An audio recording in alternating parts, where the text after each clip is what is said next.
dengan lain nu beureum alus nu ceri-ceri we nyaresa teh beureum ceri saparotong nu biru sabaraha hiji deui tina 11 siki nu biru teh teh.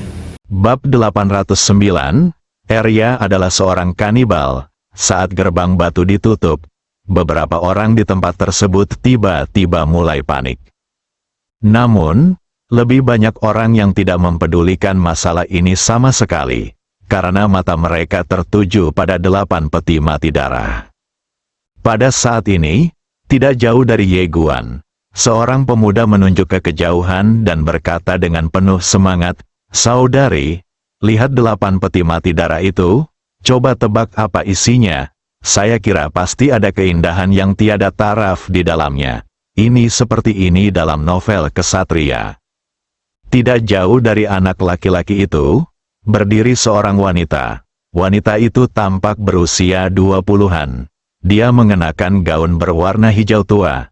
Dia memiliki mata yang indah, alis yang jernih, bibir merah dan gigi yang putih. Pada saat ini, wanita itu benar-benar berbeda dari anak laki-laki itu.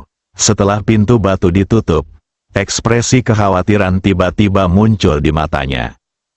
Pemuda itu berkata lagi, "Saudari, jika kita mendapatkan warisan peradaban kosmik tingkat 4, kita akan benar-benar menghormati nenek moyang kita dan membuka halaman tersendiri dalam silsilah keluarga kita."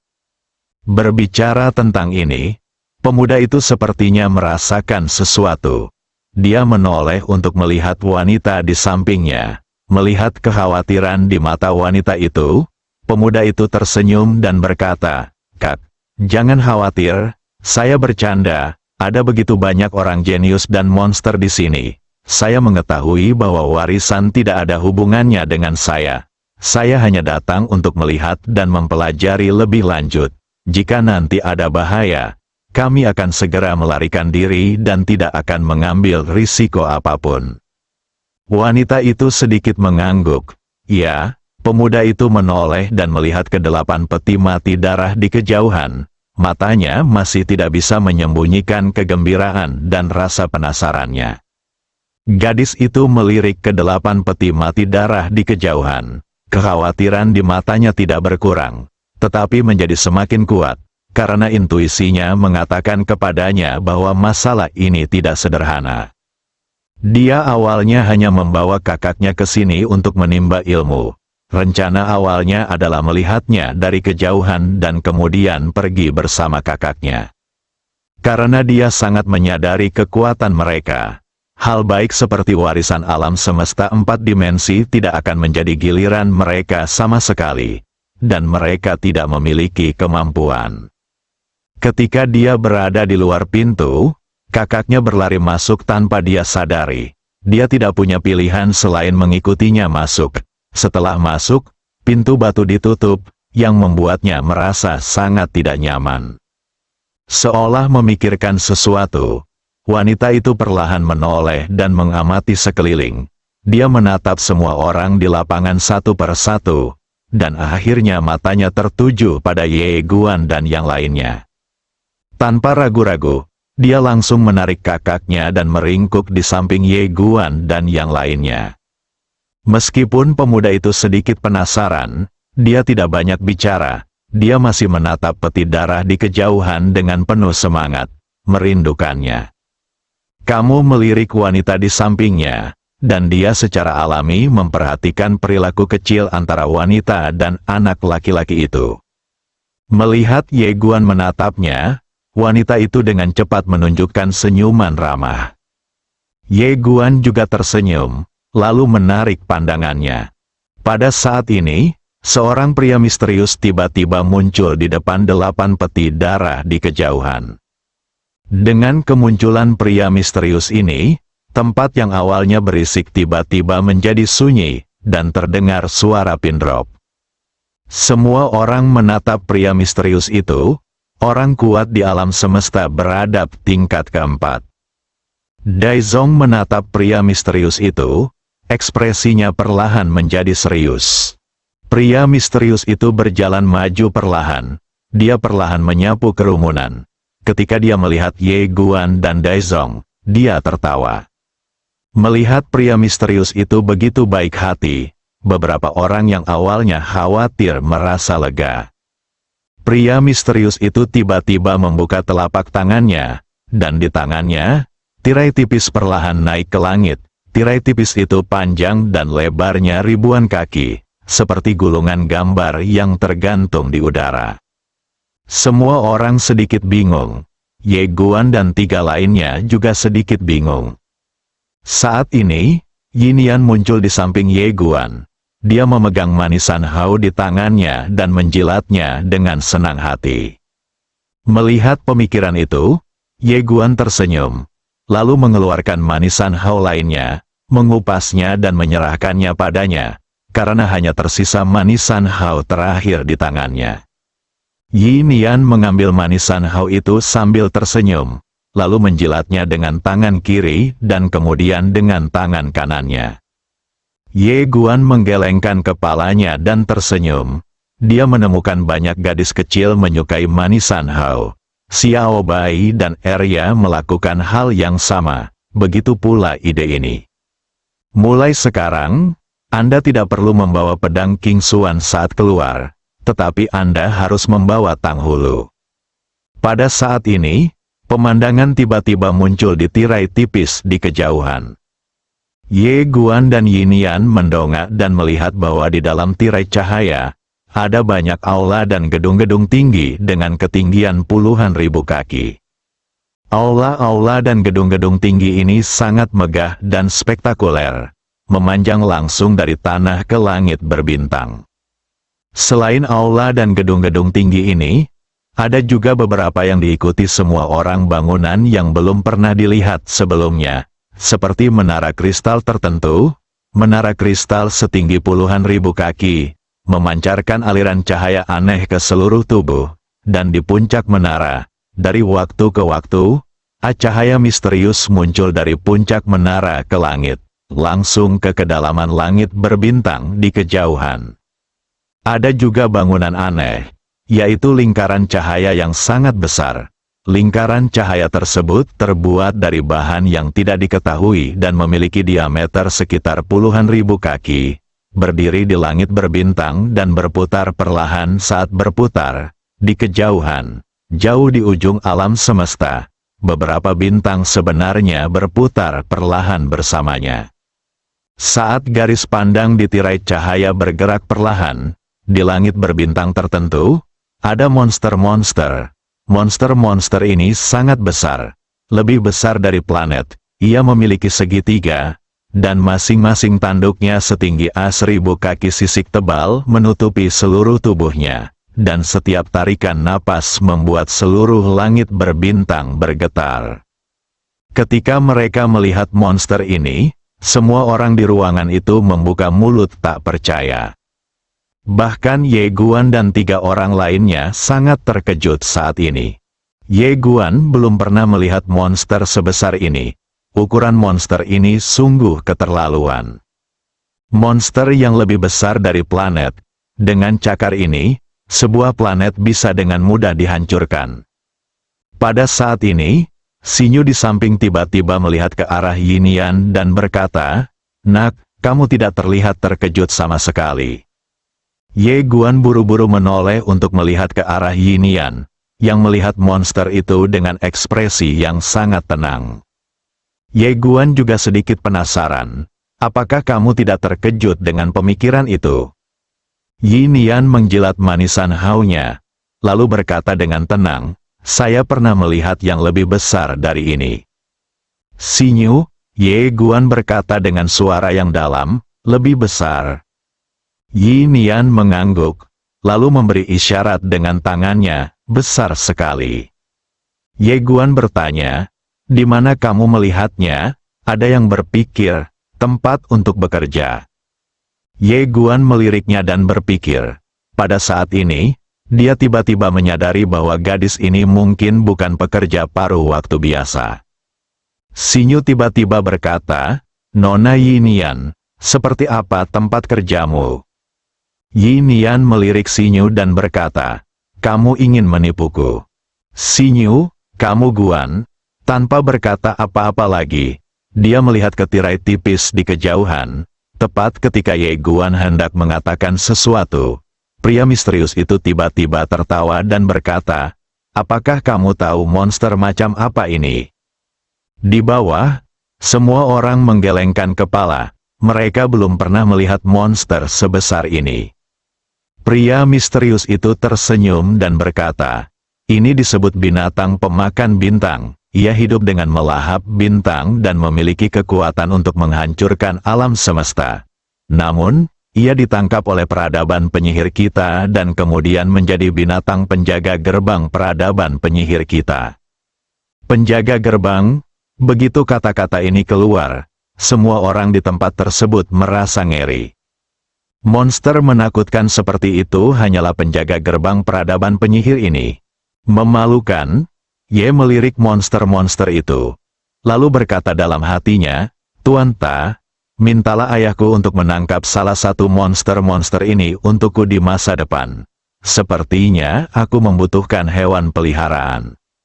Xiao Ta berkata, "Kamu bisa meminta ayahmu untuk menangkap Arya dan membiarkan dia menjadi hewan peliharaanmu." Wajah Ye Guan penuh dengan garis-garis gelap.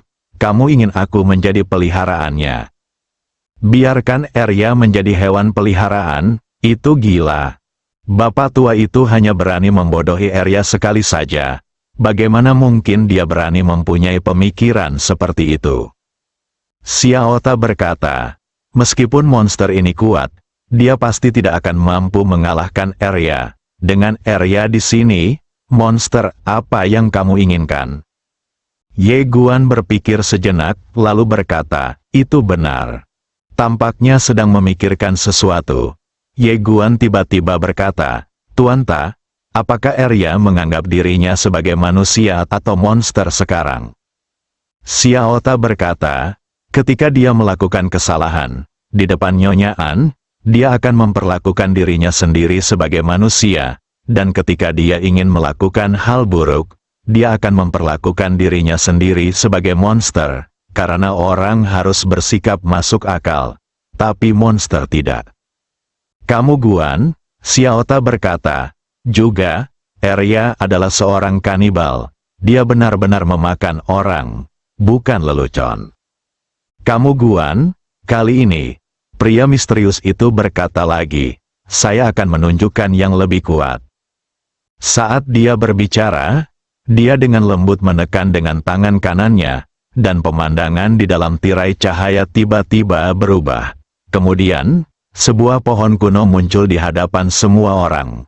Pohon kuno itu berdiri tegak di langit berbintang, dan cabang-cabangnya terbentang di sana tingginya puluhan ribu kaki, dan ada beberapa buah di pohon. Buah-buahan ini berwarna ungu, dan ada sedikit cahaya di sekelilingnya. Dan di atas pohon, ada karakter misterius yang tergantung. Karakter itu berbentuk aneh, setengah hitam dan setengah merah. Wajah semua orang penuh keraguan dan rasa ingin tahu. Pria misterius itu tersenyum dan berkata, "Pohon ini diubah dari karakter kuno itu. Itu diperoleh oleh peradaban penyihir kita di reruntuhan peradaban kuno. Justru karena bantuan kata inilah peradaban penyihir kita dapat memasuki dunia. Perkembangan pesat, karena pohon ini memiliki kemampuan untuk mengubah perawakan dan garis keturunan tubuh. Selama Anda mengambil satu buah, garis keturunan dan perawakan Anda dapat berubah seketika. Oleh karena itu, kami menyebutnya buah Dao abadi. Memakannya dapat membuktikan jalan menuju keabadian." Di bawah, seseorang tiba-tiba berkata, "Apakah masih ada lagi?" Setelah mendengar kata-kata ini, senyuman pria misterius itu berangsur-angsur menghilang. Dia menekan ringan dengan tangan kanannya. Dalam sekejap, pemandangan di dalam tirai cahaya tiba-tiba berubah dan mulai bergetar hebat. Wajah semua orang penuh keraguan. Pada saat ini, tirai cahaya berangsur-angsur kembali normal. Dan pada saat ini, di atas bangunan yang tak terhitung jumlahnya, nyala api perlahan melayang ke bawah. Saat Ye Guan melihat nyala api ini, dia tercengang. Surga menggerakkan api. Pada saat ini, pria misterius itu tiba-tiba berkata dengan suara yang galak, "Peradaban Tianxing yang bodoh ini, dasar brengsek." Pria misterius itu mengumpat dengan cara yang sangat tidak menyenangkan. Mendengar pria misterius itu mengumpat, semua orang saling memandang dengan bingung. Mengapa dia mulai mengumpat? Di belakang pria misterius itu, sebuah suara tiba-tiba terdengar dari dalam peti mati darah. "Hati-hati dengan apa yang kamu katakan." Pria misterius itu berkata dengan sungguh-sungguh, "Apa yang kamu takutkan? Bagaimanapun, peradaban Tianxing tidak dapat mendengarnya dan tidak dapat mengalahkan mereka. Tidak bisakah kamu membiarkan saya bersenang-senang?"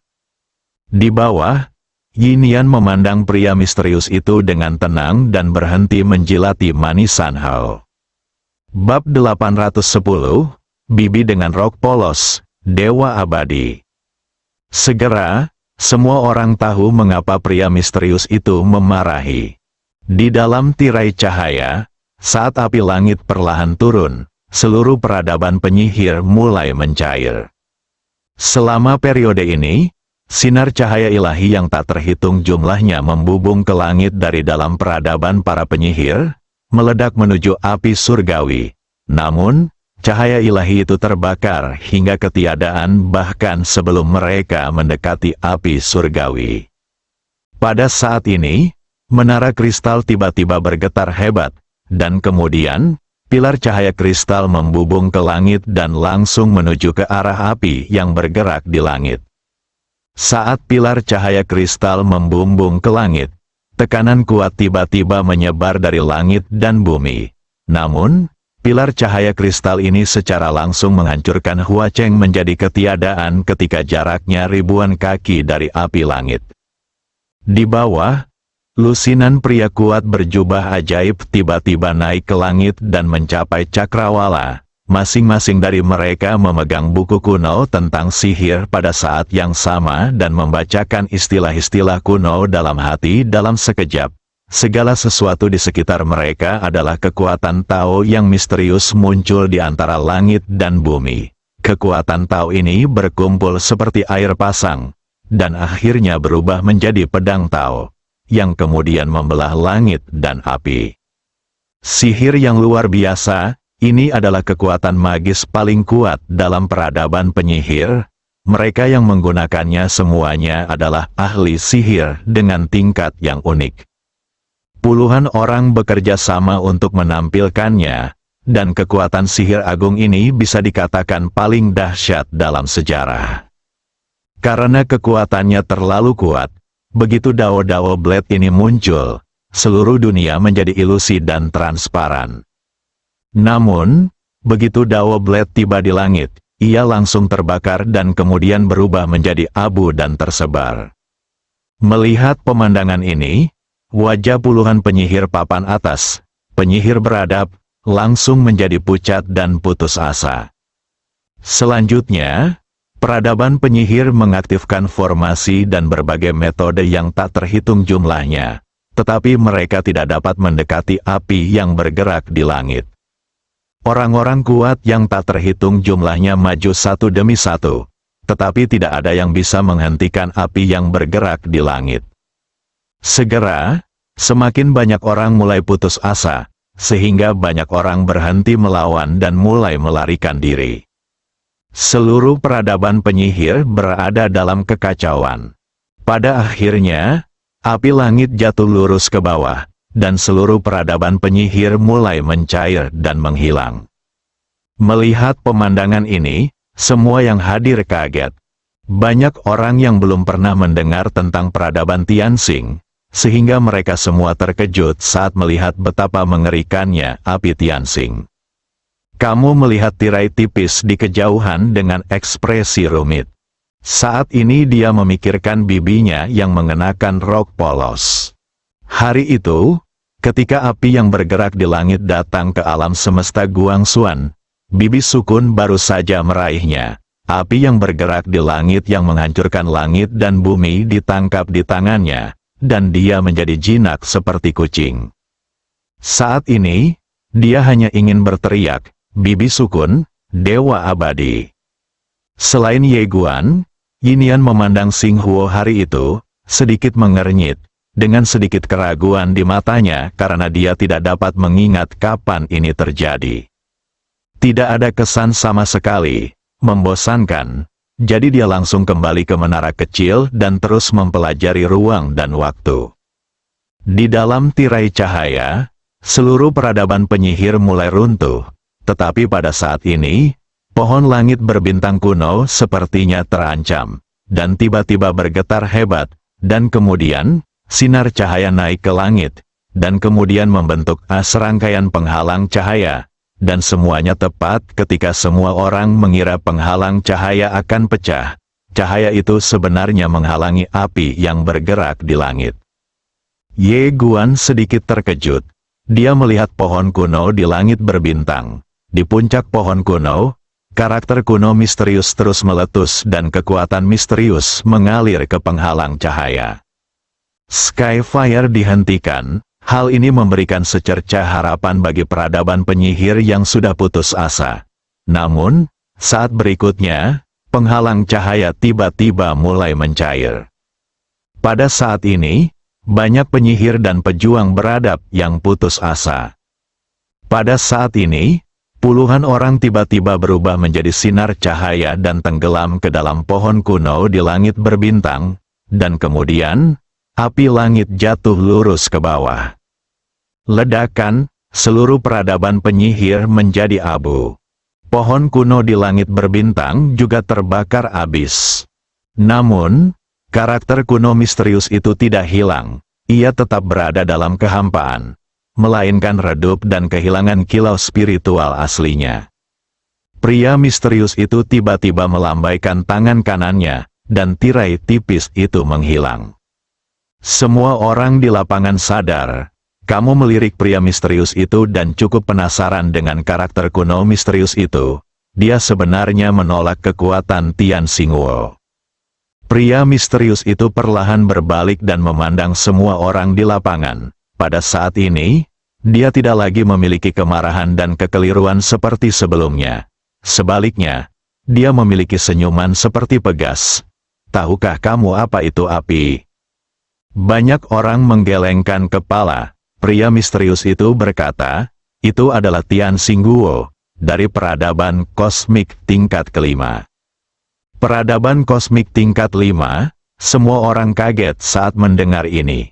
Pria misterius itu tersenyum lagi dan berkata, tahukah Anda mengapa saya ingin menunjukkan ini kepada Anda?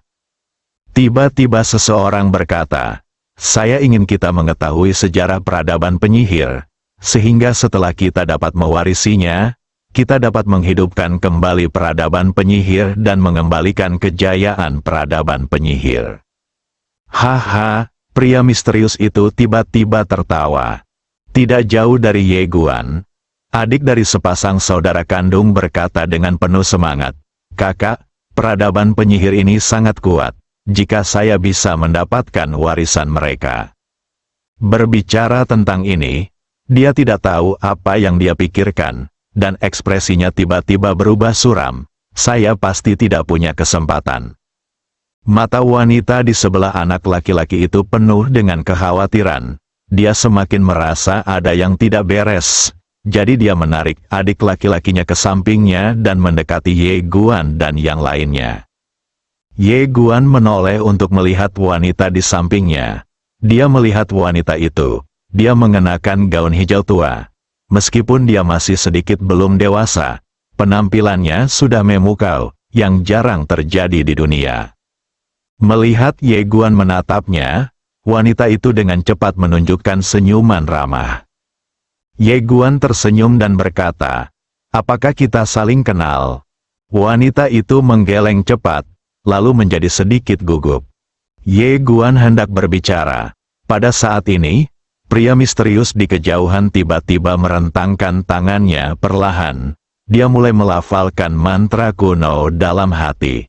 Nyanyian misterius bergema di antara langit dan bumi gemetar hebat. Melihat pemandangan ini, semua orang menjadi bingung. Segera, Tutup peti mati dari 8 peti darah tiba-tiba terbuka perlahan, dan 7 mayat darah perlahan melayang ke atas. 7 mayat darah itu tampak mengerikan, dengan darah mengalir di sekujur tubuh mereka. Mereka terlihat sangat ganas. Terlebih lagi, dengan kemunculan 7 mayat darah ini, dunia tiba-tiba dipenuhi aura jahat. Melihat pemandangan ini, banyak orang di tempat tersebut tiba-tiba menjadi sedikit gelisah. Pria misterius itu memandangi lautan manusia di bawah dan berkata dengan tenang, "Mulailah menikmati." Saat suara itu jatuh, 7 mayat berdarah itu tiba-tiba mengambil langkah maju. Dalam sekejap, sebuah domain misterius langsung menyelimuti semua orang di lapangan. Semua orang di lapangan terkejut. Sebelum semua orang bisa bereaksi, 7 mayat berdarah itu tiba-tiba membuka mulut mereka dan menyedotnya. Dalam sekejap, banyak orang di lapangan berubah menjadi aliran darah dan bergegas menuju mereka. Banyak orang berbalik dan lari seperti orang gila. Namun, pintu batu telah ditutup, dan mereka tidak punya tempat untuk melarikan diri. Selain itu, mereka diselimuti oleh wilayah misterius dan tidak dapat melarikan diri. Pada saat ini, Ye Guan di samping tiba-tiba membuka telapak tangannya, dan pedang King Xuan langsung terbang. Tertawa, domain misterius itu dirobek olehnya. Dan kemudian, dengan pikiran, pedang King Xuan terbang keluar, langsung menghancurkan gerbang batu dengan penghalang yang kuat menjadi beberapa bagian. Melihat pemandangan ini, semua orang di tempat tersebut tiba-tiba melihat harapan, tetapi mereka tidak bisa bergerak sama sekali. Di lapangan, banyak orang diubah menjadi darah dan kemudian diserap oleh mayat darah. Di samping Ye Guan, Dezong tiba-tiba berkata, "Saudara Ye, masih ada aura tersembunyi yang kuat di sekitar, mundur dulu." Setelah mengatakan itu, dia berbalik dan lari. Ye Guan ragu-ragu sejenak, dan kemudian sambil berpikir, pedang King Xuan tiba-tiba berubah menjadi cahaya pedang dan mengeluarkan cahaya pedang dari lapangan, merobek lubang besar di alam misterius. Banyak orang memanfaatkan kesempatan ini dan segera mengenakan mantel mereka. Ye Guan hendak pergi dengan pedangnya, tetapi pada saat ini, pria misterius di kejauhan tiba-tiba menekan dengan ringan dengan tangan kanannya, dan batasan misterius tiba-tiba menyelimuti sekeliling. Beberapa orang yang hendak melarikan diri ditekan dalam keadaan aslinya tempat, tanah, tidak bisa bergerak. Dalam waktu singkat, setengah dari orang-orang di lapangan telah terserap dan dilahap. Saat pembatasan muncul, ekspresi Ye Guan juga berubah, karena dia juga ditekan di tempatnya. Astaga, saya meremehkan kekuatan pria misterius ini. Ye Guan dengan cepat mengingat pedang King Xuan. Ketika pedang King Xuan jatuh ke tangannya, dia tiba-tiba menusuk ke depan. Dia membuat lubang pada batasan misterius di depannya. Tepat ketika Ye Guan hendak pergi dengan pedangnya, tiba-tiba, sebuah tangan meraih lengan bajunya.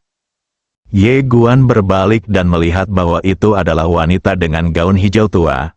Wanita itu sedang menggendong saudara laki-lakinya yang kebingungan di sampingnya dengan satu tangan dan memegang lengan bajunya dengan tangan lainnya. Wanita itu menatap Ye Guan, matanya penuh permohonan, "Tolong." Sebelum dia bisa menyelesaikan kata-katanya, Ye Guan tiba-tiba meraih tangannya, lalu berdiri dengan pedangnya, dan membawa kedua saudara kandungnya ke kejauhan. Pada saat ini, pria misterius itu juga memperhatikan Ye Guan. Dia melirik ke arah Ye Guan, mengangkat tangan kanannya sedikit, lalu perlahan menurunkannya. Ledakan di kejauhan, Ye Guan dan yang lainnya tiba-tiba merasakan penindasan yang tak terlihat, seperti puluhan ribu gunung menekan kepala mereka. Wajah perempuan dan laki-laki itu menjadi pucat seketika, dan tubuh mereka juga menjadi ilusi dalam sekejap, dan bisa musnah kapan saja. Cahaya dingin melintas di mata Ye Guan, dan dengan pikiran, Pedang King Xuan terbang dan merobek kekuatan misterius itu menjadi beberapa bagian. Ye Guan tidak berani tinggal, dan langsung memimpin kedua bersaudara itu ke dalam cahaya pedang dan keluar dari pintu batu di kejauhan dan menghilang ke langit. Melihat Ye Guan pergi, kilatan keterkejutan muncul di mata pria misterius itu. Pedang itu. Dia tidak menyangka pedang itu begitu kuat, bahkan bisa mematahkan pengekangannya. Pria misterius itu menarik kembali pikirannya dan terkekeh. Dia tidak memperhatikan. Dia menoleh dan melihat sekeliling. 70 hingga 80% orang di sekitarnya telah dilahap habis. Pria misterius itu perlahan menutup matanya dan mengangkat tangannya. Dalam sekejap, patung misterius tiba-tiba muncul di sekitar langit berbintang. Jumlahnya ada ratusan ribu. Pria misterius itu tiba-tiba tertawa. "Tuan-tuan, waktu kita telah tiba." Bersambung.